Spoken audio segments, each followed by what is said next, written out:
जाओ नी जाओ मुंडिया तेरे हथनों में ओढ़िया ना ना ना पता मैनू सारी गल्ला मेरे बारे जेड़ी मुंडिया न करता या मेरे कोल आके नजरा मिला के पिट्ठियां निकला जेड़ी करते या किनिया दी नाल होर करता या। हाय फ्रेंड्स, मैं हूं आपके साथ नम्रता। सोशल मीडिया पर एक गाना इस वक्त धूम मचा रहा है। गाने का नाम है दुपट्टा। हर घंटे नए रिकॉर्ड्स बना रहा है और उस गाने को अपनी आवाज देने वाली श्रेया हमारे साथ मौजूद है। श्रेया, बहुत बहुत स्वागत है आपका। Thank you so much Namrata, thank you for having me. मेरे को बहुत अच्छा लग रहा है कि मैं यहाँ आपसे बात कर पा रही हूँ। It's our pleasure. मुझे ये बताइए, आपका एक्सपीरियंस कैसा रहा इस गाने के साथ? मेरा एक्सपीरियंस ऐसा एक ड्रीम की तरह रहा है, क्योंकि हमने जब ये गाना बनाया था, मैंने और डीएसबी ने, हमारी कोई एक्सपेक्टेशन नहीं थी। हमने ये गाना एज फ्रेंड्स मस्ती में बना दिया था और एक दिन फोन कॉल आया धर्मा प्रोडक्शन से कि हमें ये गाना पसंद है, we are requiring it. And तब ये लगा कि शायद कोई प्रैंक कॉल कर रहा है, क्योंकि हमने किसी को गाना ऐसे भेजा नहीं था, कहीं पिच नहीं करा था, but you know they liked it and they decided they wanted it. तो सोशल मीडिया पे इसको कैसा रिस्पांस मिल रहा है वो तो हम देख रहे हैं। पर्सनली आपको कैसा रिस्पांस मिल रहा है? पर्सनली आई थिंक मुझे अभी सिंक इन नहीं हुआ है, बट मैं आज मूवी देखने जा रही हूँ, तो शायद जब एक बड़े पर्दे पे मैं अपनी आवाज सुनूंगी तब मुझे फाइनली ये सिंक इन होगा कि मैंने गाना गा दिया है, गाना बाहर आ चुका है। बस कल मैं कहीं जा रही थी और रेडियो पे गाना आया, तो वो काफी अच्छी फीलिंग थी। बिल्कुल। अच्छा, जैसे इतनी बड़ी अपॉर्चुनिटी मिलती है तो एक रिएक्शन होता है सबसे पहले, वो रिएक्शन क्या था? रिएक्शन पॉजिटिव था, you know, for the most part लोगों को बहुत पसंद आया और लोगों ने बहुत प्यार दिया, मुझे भी, गाने को भी, डीएसबी को भी।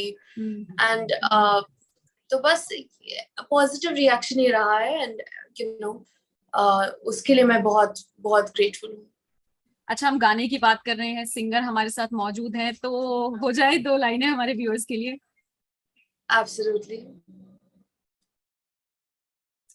जाओ नी जाओ मुंडिया तेरे हथनों में ओढ़िया ना ना ना पता मैनू सारी गल्ला मेरे बारे जेड़ी मुंडिया न करता या मेरे कोल आके नजरा मिला के पिट्ठियां निकला जेड़ी करते या किनिया दी नाल होर करता या। रज के मैं सोने या तू तू भी क्यूट वे कर दिया मैं भी तेन प्यार तू तेन रूड वे सोने दिल मेरा ले दया तेरा नाम चोबरा नु बड़ा तड़पावे असीने अग लावे दुपट्टा मेरा सतरंग दा सोहणिया दुपट्टा मेरा सतरंग दा सोहणिया ए ए ए ये O O O O O. Very very very nice. अच्छा, ये बताइए, पराडा से लेकर दुपट्टा तक ये जो एक्सपीरियंस आपने लिया, जो एक्सपोजर आपने लिया, पर्सनली आप में क्या बदलाव आया है? क्योंकि श्रेया को एज अ सिंगर तो बहुत लोग अब जान गए हैं, पर्सनली लोग जानना चाहते हैं। पर्सनली अनफॉर्चुनेटली मैं बिल्कुल सेम हूँ, प्राडा से पहले जैसे थी, प्राडा के बाद मैं शायद थोड़ा ग्रेटफुल और हूँ यूनिवर्स से, एक हायर पावर से, कि मुझे दोनों अपॉर्चुनिटीज मिली। लेकिन मुझे एक्चुअली ये थोड़ी सैड बात है, बट मुझे कभी ये नहीं लगता कि मतलब एक हिट गा दिया तो वो हिट ऑडियंस के दिमाग में हमेशा रहेगा। एक मेहनत हमेशा करनी पड़ती है, तो जब भी मैंने एक गाना कर दिया, मैं ऑटोमेटिकली सोचने लगती हूँ कि अब अगला मुझे क्या करना है, अगला मुझे क्या करना है। तो ये मेरी काफी बुरी आदत है कि मैं स्लो डाउन करके उस मोमेंट को सोक इन नहीं कर लेती हूँ कि मैंने एक गाना कर लिया है, इसे एंजॉय करें। सो यू नो मेरी फैमिली मुझे काफी टोकती है इस बारे में कि तुम हमेशा next step next step next step पे रहती हो, एक बार स्टॉप करके उसे सोक इन करो, महसूस करो, एंजॉय करो।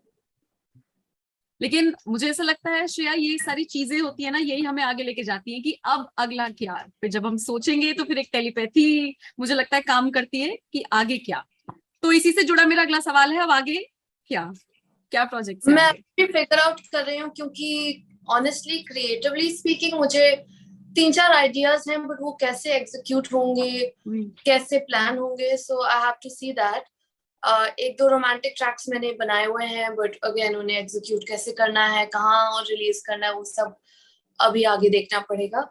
सो I don't have a very interesting answer for you, I am sorry, but I think आगे क्या है वो मुझे भी आपके साथ ही पता चलेगा।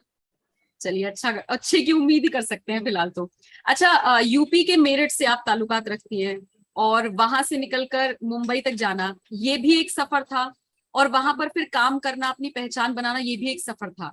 तो क्या क्या चैलेंजेस थे जो आपने फेस किए? सबसे डिफिकल्ट वाला कौन सा था जो आपको लगा कि यार क्या हो रहा है ये?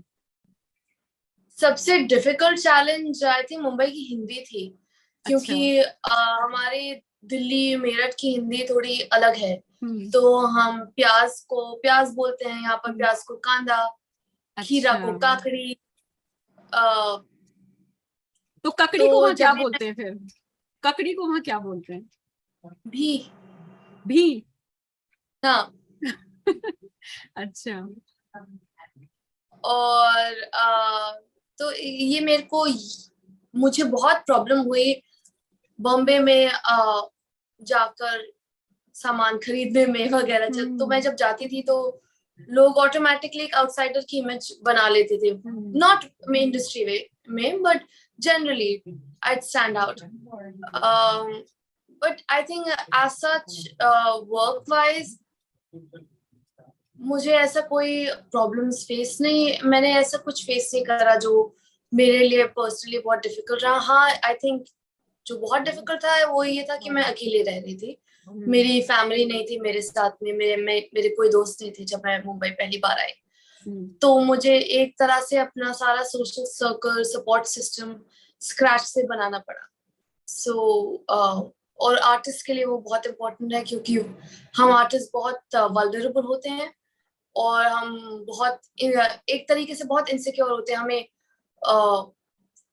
हमें ये सुनाना कि हम ठीक काम कर रहे हैं, हम अच्छा साउंड कर रहे हैं, बहुत जरूरी होता है हमारे सपोर्ट सिस्टम के लिए। तो बहुत धीरे से मुझे वो सपोर्ट सिस्टम पाई पाई बनाना पड़ा। तो जैसे आपने आउटसाइडर एक वर्ड यूज किया, हालांकि आपने बोल दिया कि मेन इंडस्ट्री में नहीं, काम को लेके कभी नेपोटिज्म जैसा आपको कुछ महसूस हुआ? क्योंकि ये एक ऐसा टर्म है जो हम पिछले कई सालों से सुनते आ रहे हैं, चाहे म्यूजिक इंडस्ट्री हो, चाहे फिर फिल्म इंडस्ट्री हो। आपको फेस करना पड़ा कभी ऐसा? देखिए, नेपोटिज्म के बारे में मैं यही बोलूंगी कि मैं ये नहीं कहूंगी कि हर इंडस्ट्री में होता है, लेकिन आज की तारीख में हमारे पास सोशल मीडिया है।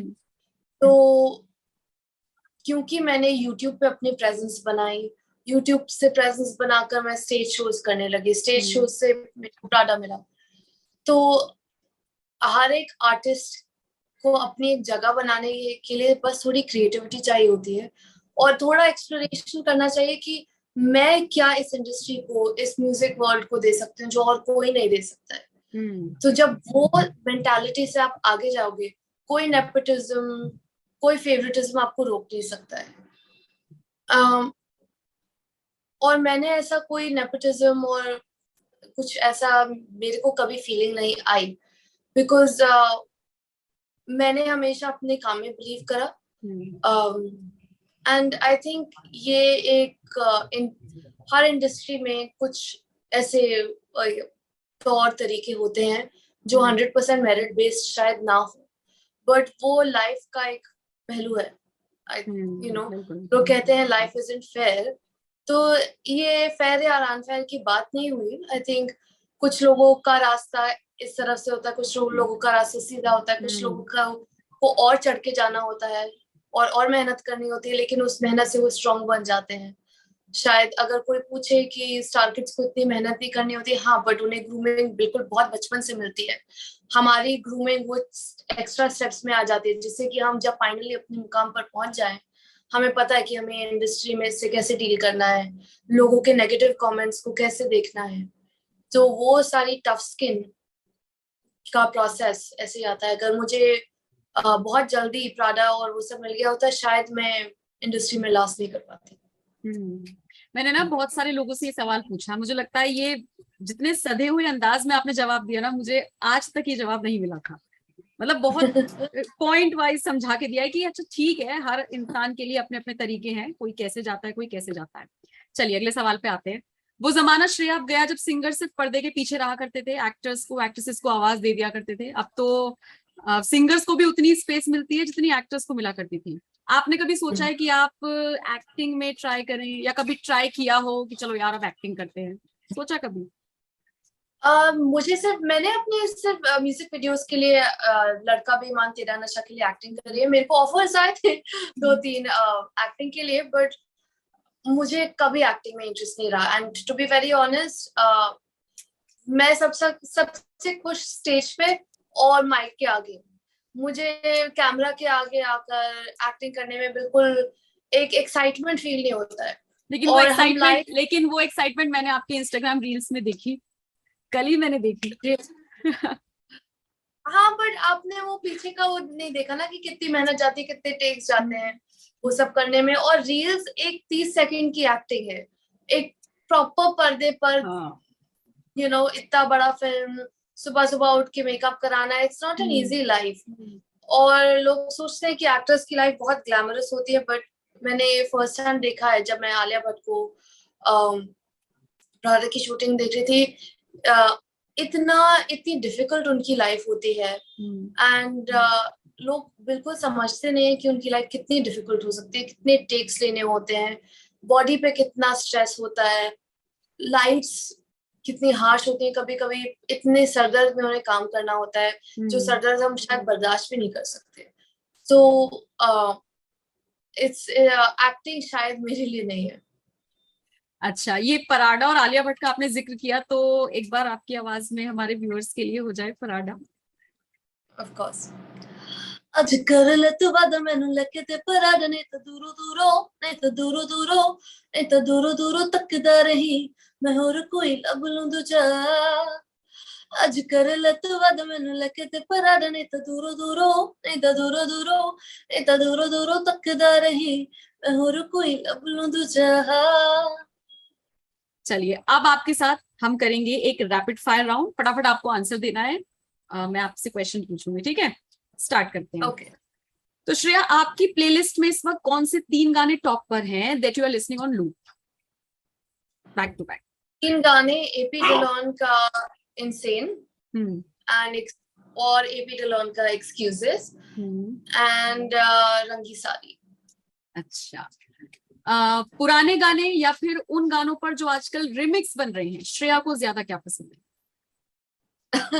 ये बहुत डिफिकल्ट सवाल है, क्योंकि एक रीमिक्स को बनाने में जो इंटेलिजेंस और क्रिएटिविटी जाती है, वो मतलब there are 2 ways to do remix. एक ये है कि हमने बस लिया, उसमें नई बीज डाली और निकाल दिया। एक ये है कि उसको एक अपॉर्चुनिटी की तरह कि इसे नया कैसे बनाया जाए। तो जैसे अमान मलिक का नींद चुराई मेरी का रीमिक्स बहुत अच्छा है, क्योंकि उन्होंने उस गाने को नए अल्फाज, एक नई धुन दी। सो मैं कहूंगी अच्छे रीमिक्सेस जो एक ओरिजिनल थॉट से बनाए गए हो, वो उनको मैं हमेशा सपोर्ट करूंगी। अच्छा, जब श्रेया खुश होती हैं तो किसके गाने सुनती हैं, या फिर कौन सा फेवरेट ट्रैक है उनका जो सुनती है? ये ऐसा सवाल है कि एक राइटर से पूछना आपकी फेवरेट किताब कौन सी है। जब मैं खुश होती हूँ तब मैं बॉलीवुड गाने सुनती हूँ, आई थिंक। सारे डांस ट्रैक्स वगैरह, जिससे कि क्योंकि मैं खुश होती हूँ तो मुझे मूव करना, डांस करना बहुत पसंद है। अच्छा, डांस करना पसंद है, एक और क्वालिटी आपने बताई।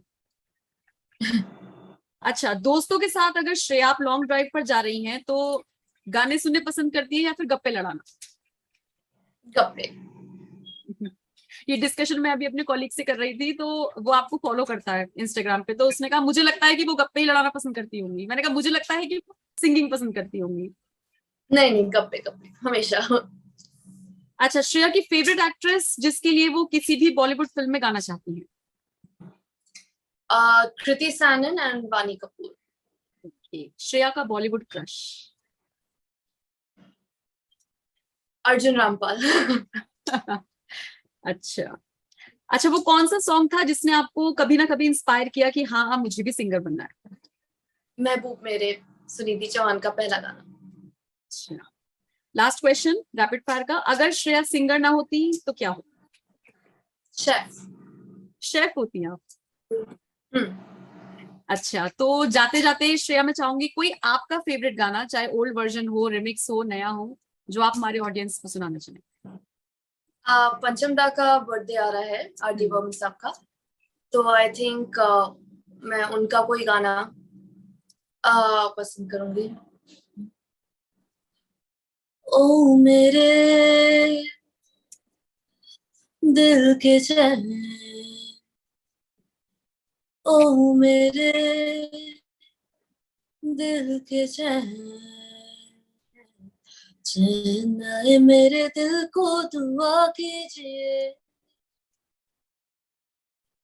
अपना ही सहाया देख के तुम जाने जहां शर्मा गए, अभी तो ये पहली मंजिल है, तुम तो अभी से घबरा गए, जचता ही नहीं आँखों में कोई, ऐसे न आहे भरा कीजिए। वेरी ब्यूटीफुल, बहुत अच्छे तरीके से आपने ओह गाया। Thank thank you. You so much, thank you Shreya for talking to us, बहुत अच्छा लगा आपसे बात करके। थैंक्स और फॉर उम्मीद हैविंग मी। करते हैं जल्द ही आपकी मेरी मुलाकात होगी फिर से किसी और सॉन्ग को लेकर या वीडियो एल्बम को लेकर। Thank you so much, bye bye, take thank care. You.